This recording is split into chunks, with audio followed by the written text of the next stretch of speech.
Oke, baik Sobat Farm semuanya. Di versi yang sebelumnya kita sudah membahas bagaimana proses melakukan daftar tugas, papan catatan, ada data kandang, dari recording, dan juga data vaksin ya.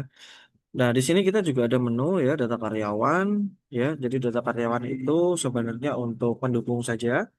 Di sini fungsinya juga sama ya. Di sini ada menu tambah data, nanti silahkan diisi nama karyawan, ada tempat tanggal lahir, tanggal masuknya kapan, alamat ya, nomor HP, jabatan dan lain sebagainya. Ini silakan juga diisi. Kemudian ada data supplier ya, data supplier juga kalau misalkan mau diisi monggo. Ini fitur untuk pendukung juga kalau memang misalkan diperlukan ya, itu bisa digunakan. Kemudian ada lagi data customer ya, data customer itu untuk mengetahui seberapa banyak customer potensial kita, misalkan customer-customer besar. Nah, itu nanti juga bisa dimasukkan ke database juga. Kemudian ada data aset ya, data aset itu apa saja bisa juga dimasukkan ke sini ya.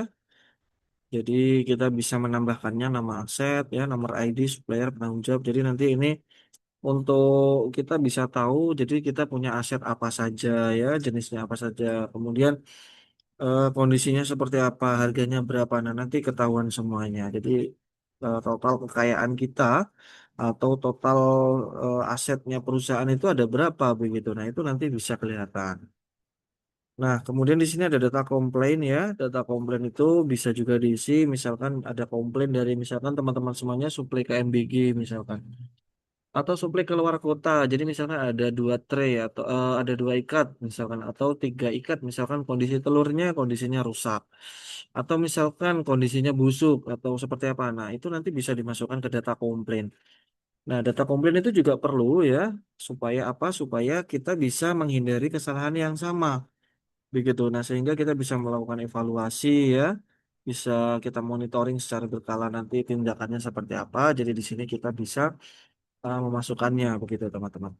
Nah, di sini ada data insiden ya. Data insiden ini adalah data yang ini sudah high risk lah, sudah risiko tinggi gitu. Misalkan ada data komplain yang sifatnya itu sudah apa ya, sudah di blacklist atau misalkan ada sebuah kejadian, misalkan peternakan roboh atau misalkan ada insiden kecelakaan atau ada insiden-insiden lain lah begitu. Nah, ini bisa dimasukkan ke sini juga. Ini fungsinya juga sama, jadi supaya kita juga bisa melakukan evaluasi. Sebenarnya ini untuk evaluasi dan mitigasi risikonya.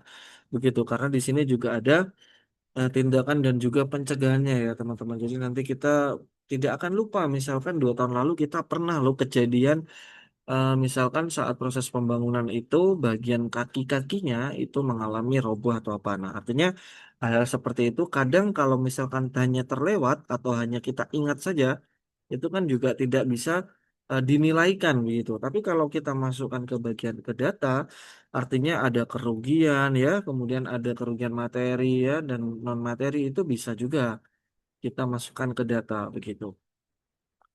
Oke, jadi untuk menu di database ya ada data karyawan, data supplier, data customer, data aset, data komplain, serta data insiden. Itu sudah kita jelaskan untuk proses dan bagaimana cara input datanya.